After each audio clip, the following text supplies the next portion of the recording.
Hello everyone, स्वागत है आप सभी का स्टडी विद कविता में। तो गाइज, आज का जो हमारा क्वेश्चन है वो बहुत ही महत्वपूर्ण क्वेश्चन है जो हर साल एग्जाम में आता है। तो अब अपना क्वेश्चन देखते हैं गाइज। क्वेश्चन है हमारा, मार्क्स के द्वंद्वात्मक भौतिकवाद की अवधारणा को स्पष्ट कीजिए। अथवा करके नेक्स्ट क्वेश्चन दिया है, कार्ल मार्क्स के द्वंद्वात्मक भौतिकवाद के बारे में विचारों का वर्णन कीजिए। नेक्स्ट क्वेश्चन दिया है इसमें, कार्ल मार्क्स के द्वंद्वात्मक भौतिकवाद के सिद्धांत का मूल्यांकन कीजिए। आप देख सकते हैं ये 3 क्वेश्चन हैं जो अथवा करके या नेक्स्ट क्वेश्चन करके दिया है। इन तीनों में से कोई भी एग्जाम में एक साथ पूछा जा सकता है, एक क्वेश्चन में करके, या कोई एक क्वेश्चन आ सकता है जिसमें से आपको करना होगा। तो आप प्लीज़ वीडियो के एंड तक बने रहें और वीडियो पसंद आने पे वीडियो को लाइक और चैनल को सब्सक्राइब जरूर करें। तो गाइज, अब हम अपना आंसर देखते हैं। द्वंद्वात्मक भौतिकवाद मार्क्सवादी चिंतन की आधारशिला है। आगे देखते हैं, इसके निर्माण में जर्मन विचारधारा ने महत्वपूर्ण योगदान किया है। द्वंद्वात्मक भौतिकवाद कार्ल मार्क्स के चिंतन की एक महानतम सफलता है। तो हम क्या देखते हैं गाइस, जो द्वंद्वात्मक भौतिकवाद है वो मार्क्सवाद के चिंतन की क्या है, एक आधारशिला है। और जो द्वंद्वात्मक भौतिकवाद है उसके निर्माण में जर्मन विचारधारा का बहुत ही ज़्यादा क्या है, योगदान है। क्योंकि जो द्वंद्वात्मक भौतिकवाद है वो कार्ल मार्क्स के चिंतन की क्या है, एक महान सफलता है। ठीक है, तो अब हम नेक्स्ट टॉपिक अपना देखेंगे जो है द्वंद्ववाद का अर्थ। तो द्वंद्ववाद का अर्थ में हम देखते हैं, द्वंद्ववाद अंग्रेजी भाषा के डेलिकेटिक का हिंदी पर्यायवाची है, परंतु मूलतः डेलिकेटिक यह एक शब्द ग्रीक शब्द डेलिगो से बना है, जिसका अर्थ है वाद विवाद करना या तर्क वितर्क करना। तो गाइज, हम द्वंद्ववाद के अर्थ में देखते हैं कि जो द्वंद्ववाद है वो अंग्रेजी भाषा के डायलेक्टिक शब्द का हिंदी पर्यायवाची है, और ये मूलतः डेलिकेटिक शब्द जो है वो ग्रीक भाषा के डेलिग्रो शब्द से बना है, जिसका अर्थ होता है कि वाद विवाद या तर्क वितर्क करना। एक तरह से हम कह सकते हैं कि जो द्वंद्ववाद है वो एक ग्रीक भाषा के डेलिग्रो से बना डेलिटेटिक है, और जिसका हिंदी रूपांतरण जो होता है, हिंदी पर्यायवाची होता है क्या, द्वंद्ववाद होता है। अर्थात द्वंद्ववाद जो है वो हिंदी पर्यायवाची है अंग्रेजी शब्द डेलिकेटिक के, और डेलिकेटिक जो है वो ग्रीक शब्द डेलिग्रो से बना हुआ, जिसका अर्थ होता है वाद विवाद करना या तर्क वितर्क करना। ठीक है, अब हम आगे देखेंगे। द्वंद्ववाद वास्तव में विरोधी व्यक्ति द्वारा प्रस्तुत तर्क में विरोधाभास बताकर तथा उसका समाधान करके सत्य को प्राप्त करने या सत्य तक पहुंचने की एक कला है। प्राचीन समय में विद्वानों का विचार था कि किसी भी प्रकार के मत या विचार में विरोध प्रकट होना या उसके विपरीत मतों का होना सत्य तक पहुंचने का सही मार्ग है। यह विषय के पक्ष और विपक्ष के मतों में संघर्ष को ही द्वंद्व कहा जाता है। तो हम क्या देखते हैं कि जो द्वंद्ववाद का जो अर्थ होता है वाद विवाद करना या तर्क वितर्क करना, तो हम उसमें देखते हैं कि द्वंद्ववाद का जो वास्तव में जो मतलब उसका वास्तविक अर्थ हो क्या है, विरोधी व्यक्ति द्वारा प्रस्तुत जो तर्क है उसके विरोधाभास को बताकर और उसके समाधान करने के लिए सत्य को प्राप्त करना। अर्थात अगर कोई विरोधी व्यक्ति है तो वो कोई भी मतलब वाक्य बोल रहा है तो उसके विरोधाभास मतलब उसके बात को क्या करना, भास करना, उसे समझना, और फिर उसके सत्य मतलब वो क्यों बोल रहा है, उसकी सच्चाई क्या है, कितनी बात वो सच कह रहा है, कितना झूठ बोल रहा है, उसकी सच्चाई को प्राप्त करना या उसको उस सच्चाई तक पहुंचने का एक क्या है, कला है, जो द्वंद्ववाद है। एक प्रकार से हम कह सकते हैं कि ये जो द्वंद्ववाद है वो किसी भी समस्या का हल ढूंढने में किया जा सकता है इसका प्रयोग, या सत्य का पता लगाने में उसको पहुंचने की क्या है, एक प्रकार की ये कला है। तो फिर इसमें क्या है कि जो प्राचीन समय में जो विद्वान थे उनका ये विचार था कि किसी का भी मतलब कोई मत हो, कोई भी विरोध प्रकट कर रहा हो तो उसके विपरीत जो मत है वो सत्य है या असत्य, इसको जानने के लिए वहाँ तक पहुँचने का, सत्य तक पहुँचने का, या कितना सच है कितना झूठ है, ये सब जानने का, अर्थात सत्य प्रकट करने का या असत्य प्रकट करने का, ये क्या है, एक सही मार्ग है जो द्वंद्ववाद है। तो इसके विषय में कहा जा सकता है कि चाहे वो पक्ष हो, चाहे वो विपक्ष हो या कोई भी हो, उनके मतों को जानने में जो संघर्ष किया जाता है उसे क्या कहा जाता है, द्वंद्व कहा जाता है। अर्थात एक विषय का जो पक्ष है और उसके जो विपक्ष के जो मत है, अर्थात एक विषय का जो पक्ष है और उसके विपक्ष के जो मत हैं, उनको पाने के लिए क्या संघर्ष किया गया है सच्चाई तक पहुंचने के लिए, इसी संघर्ष को ही क्या कहा जाता है, द्वंद्व कहा जाता है। तो आगे देखते हैं, नेक्स्ट टॉपिक है हमारा हीगल का द्वंद्ववाद। अभी तक हम किसका पढ़ रहे थे, मार्क्स का, ठीक है। अभी हम किसका पढ़ेंगे, हीगल का द्वंद्ववाद पढ़ेंगे। इसके पहले हम किसका, मार्क्स का पढ़े हैं, ठीक है। तो हीगल का द्वंद्ववाद जो है उसमें हम देखते हैं, मार्क्स के द्वंद्वात्मक भौतिकवाद समझने के लिए हीगल के द्वंद्ववाद को समझना आवश्यक प्रतीत होता है, क्योंकि मार्क्स के चिंतन पर हीगल का प्रभाव है। तो हम क्या देखते हैं कि मार्क्स का जो द्वंद्वात्मक भौतिकवाद है उसको समझने के लिए हीगल के द्वंद्वात्मक भौतिकवाद को या हीगल के द्वंद्वात्मक को समझना क्या है, आवश्यक है, क्योंकि जो मार्क्स का चिंतन है उस पर हीगल का क्या हुआ है, प्रभाव पड़ा हुआ है, ठीक है। अर्थात हम कह सकते हैं कि हीगल के द्वंद्वात्मक भौतिकवाद से कुछ ना कुछ मार्क्स के चिंतन की जो मार्क्स का जो द्वंद्वात्मक भौतिकवाद है उस पर क्या लिया गया है या उस पर प्रभाव पड़ा है। तो अब हम आगे इसमें देखते हैं, हीगल का कहना है कि मानव समाज का विकास अधोगति से होता रहता है, जिसके परिणाम स्वरूप मनुष्य का विकास भी निरंतर होता है। संपूर्ण विश्व विकास की एक प्रक्रिया है, यह निश्चित बिंदु की ओर गतिमान रहता है। विकास की सारी प्रक्रिया तार्किक है और वह तार्किक नियमों द्वारा संचालित होती है। हीगल ने द्वंद्ववाद की यह धारणा फिटे के ग्रहण की थी। तो हम इसमें देखते हैं कि हीगल का कहना है कि जो मानव समाज है उसका जो विकास हो क्या है, अधोगति से होता है, अर्थात धीमी गति से। एक प्रकार से कह लें तो क्या होता है, समाज का विकास जो है वो धीमी गति से होता है और निरंतर होता रहता है। तो जिसके परिणाम स्वरूप मनुष्य का विकास भी क्या होता है, निरंतर होता है। जैसे जैसे धीरे धीरे गति होती है वैसे ही मनुष्य का धीरे धीरे क्या होता है, विकास होता है। और संपूर्ण विश्व जो है वो विकास की एक प्रक्रिया है और यह निश्चित बिंदु की ओर गतिमान करता है। विकास की जो सारी जो प्रक्रियाएं हैं वो क्या है, तार्किक है और तार्किक नियमों के द्वारा संचालित होती हैं। तो हीगल के द्वंद्ववाद की जो धारणा है वो फीटे से ग्रहण की थी। अब देखिए इसमें जो हीगल के द्वंद्वात्मक की जो अवधारणा है उन्होंने फीटे से ग्रहण किया था, अर्थात फीटे से हीगल ने ग्रहण किया और हीगल के भौतिक द्वंद्वात्मक का प्रभाव जो है वो मार्क्स के भौतिकवाद पे पड़ा, ठीक है। तो ये तीनों आपस में कहीं ना कहीं मिले हुए हैं।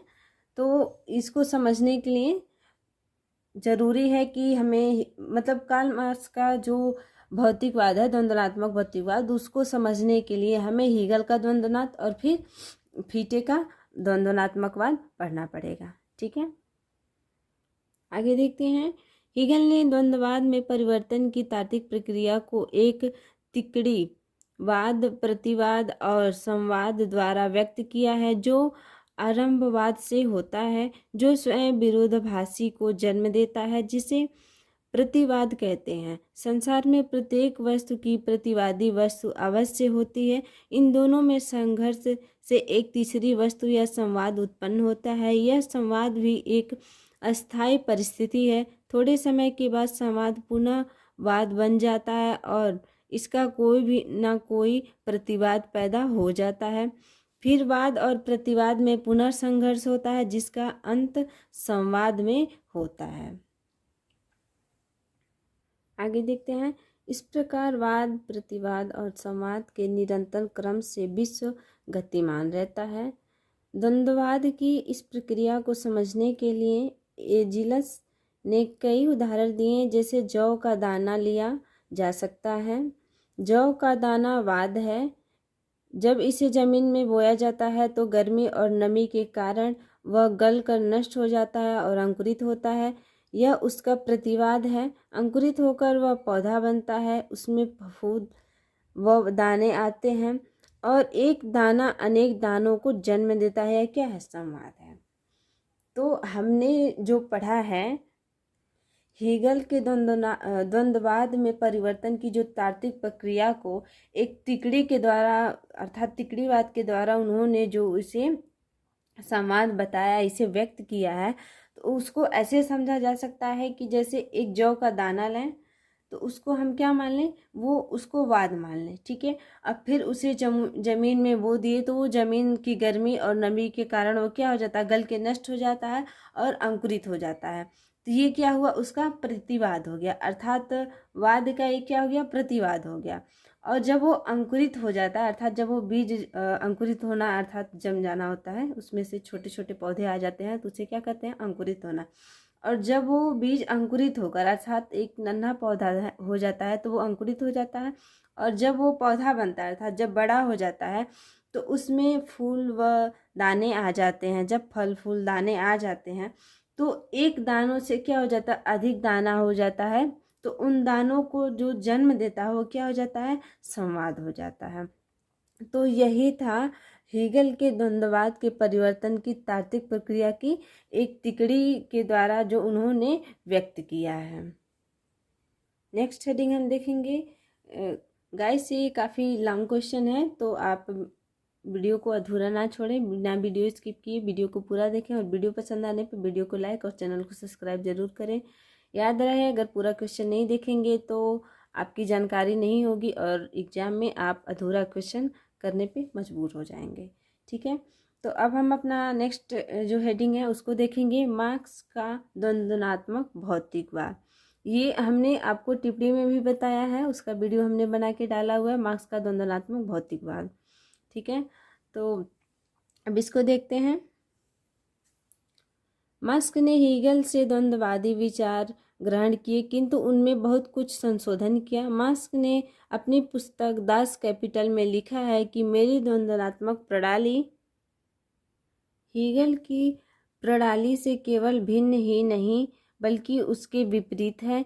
हीगल की रचनाओं में द्वंद्ववाद सिर के बल खड़ा है और मैंने उसे सीधा पैर के बल खड़ा कर दिया है। मार्क्स ने हीगल के दार्शनिक आदर्शवाद को काल्पनिक कहकर पूर्णतः अस्वीकार कर दिया। तो हम क्या देखते हैं, हम देखते हैं कि जब मार्क्स ने हीगल के द्वंद्वात्मक प्रणाली का को ग्रहण किया तो वो उसमें बहुत सारे चीज़ों का क्या किए, संशोधन भी किए। और मार्क्स ने अपनी पुस्तक दास कैपिटल में बताया है कि जो उनकी प्रणाली है वो हीगल के प्रणाली से क्या है, केवल भिन्न ही नहीं है, उसके बिल्कुल क्या है, विपरीत है। हीगल की जो रचना है वो द्वंद्वात्मक सिर के बल खड़ी है और वो कहते हैं कि मैंने उस रचना को, उस द्वंद्वात्मकवाद को क्या किया है, उसको सीधा पैर के बल पे खड़ा कर दिया है। और मार्क्स जो है वो हीगल के दार्शनिक आदर्शवाद को काल्पनिक कह दिया और उसे मानने से पूर्णतः क्या कर दिया, अस्वीकार कर दिया है। ठीक है। तो अब हम इसमें अपना नेक्स्ट टॉपिक देखेंगे जो है द्वंद्वात्मक भौतिकवाद के अनुसार प्रत्येक वस्तु गतिशील। ठीक है। तो अब इसको देखेंगे। गाइस हमने ये पहले भी इसका वीडियो बना के डाल दिया है, जो क्वेश्चन था द्वंद्वात्मक भौतिकवाद की विशेषताएं। तो अगर आपने वो वीडियो देखी होगी तो आपको पता होगा ये जो टॉपिक्स हैं सिर्फ विशेषताओं में सिर्फ वही थे। जैसे था द्वंद्वात्मक भौतिकवाद के अनुसार प्रत्येक वस्तु गतिशील है। दूसरा था उसमें प्रकृति के सभी तत्व परस्पर संबंधित होते हैं। फिर उसमें तीसरा था प्रकृति में गतिशीलता तथा परिवर्तनशीलता होती है। तो ये जो सारे टॉपिक हैं उसमें हमने बता दिए थे, अगर आप पढ़े होंगे तो आपको याद होगा। तो अभी हम उसके अंदर, उस हेडिंग के अंदर, इस क्वेश्चन में मान लीजिए हेडिंग करके दिया है, उसमें विशेषता पूछा था तो बस ऐसे ही लिखा गया था। ठीक है। तो अब हम देखेंगे जो हमारा पहला है, द्वंद्वात्मक भौतिकवाद के अनुसार प्रत्येक वस्तु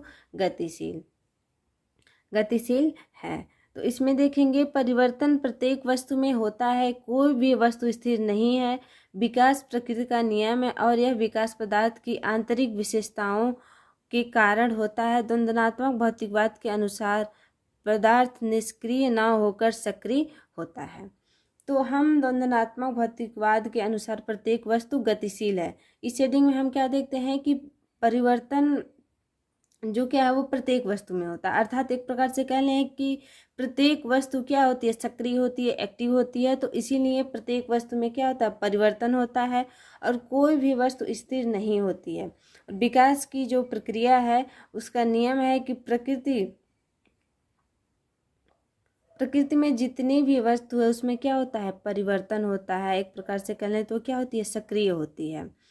तो हम कह सकते हैं कि यह विकास पदार्थ की आंतरिक विशेषताओं के कारण होता है और द्वंद्वात्मक भौतिकवाद के अनुसार पदार्थ जो क्या है, निष्क्रिय नहीं होता है, वो क्या होता है, सक्रिय होता है, एक्टिव होता है, तभी उसमें क्या होता है, परिवर्तन होता है। ठीक है, अब हम दूसरा टॉपिक देखेंगे। इसमें प्रकृति के सभी तत्व परस्पर संबंधित होते हैं। तो अब हम इसमें देखते हैं दूसरे हेडिंग में, मार्क्स के अनुसार प्रकृति के अंदर विभिन्न पदार्थों तथा घटनाओं का समावेश होता है, लेकिन यह सभी पदार्थ एवं घटनाएं एक दूसरे से अलग नहीं होती, उनके बीच परस्पर निर्भरता पाई जाती है। ठीक है, तो अब हम दूसरे टॉपिक में क्या देखते हैं कि प्रकृति में जितनी भी वस्तुएं होती हैं, मार्क्स कहते हैं कि मार्क्स के अनुसार प्रकृति के अंदर जो विभिन्न पदार्थ होते हैं उनके घटनाओं में क्या होता है, समावेश होता है, लेकिन ये सभी प्रकार की जो पदार्थ हैं, घटनाएं हैं, वो दूसरे से क्या होती हैं, अलग नहीं होती हैं और उनके बीच परस्पर क्या होती है, निर्भरता पाई जाती है, अर्थात कोई किसी पे निर्भर होता है। ठीक है, एक प्रकार से हम देख लें तो मान लीजिए जैसे घास है, ठीक है, तो घास को क्या है, जानवर खाते हैं, जैसे मान लीजिए भेड़, बकरियां, गाय, भैंस। ठीक है, तो अगर हम बकरी को देखते हैं, अगर वो घास खा रही है तो बकरी को कौन खा जाएगा, भेड़िया खा जाएगा। ठीक है, और भेड़ी को कौन खा जाएगा, शेर खा जाएगा। तो इस प्रकार से जो हमारा पारितंत्र है वो ऐसे चलता रहता है, हमारी प्रकृति चलती रहती है। जैसे हम देखते हैं कि शेर का जो भोजन क्या है, वो भेड़िया है, भेड़िया बकरी को खाएगा और बकरी जो है घास पे खाएगी। अर्थात अगर हम देखें तो ये क्रमबद्ध एक दूसरे पे क्या है, निर्भर हैं। तो इसी बात को इसमें बताया गया है कि प्रकृति के जो सभी तत्व हैं वो परस्पर संबंधित होते हैं। ठीक है, फिर नेक्स्ट इसमें टॉपिक देखेंगे हम। तीसरा है जो हमारा, प्रकृति में गतिशीलता तथा परिवर्तनशीलता होती है। तो इसमें देखते हैं मार्क्स के अनुसार प्रकृति के प्रत्येक अंग में सदैव गतिशीलता व परिवर्तन की प्रक्रिया चलती रहती है। तो ऑप्शन नंबर 3 में हम क्या देखते हैं कि प्रकृति में गतिशीलता तथा परिवर्तनशीलता होती है। तो मार्क्स के अनुसार प्रकृति के जो प्रत्येक अंग हैं वो सदैव क्या होते हैं, गतिशील होते हैं और उसमें क्या होता है, परिवर्तन होता रहता है, परिवर्तन की प्रक्रिया चलती रहती है।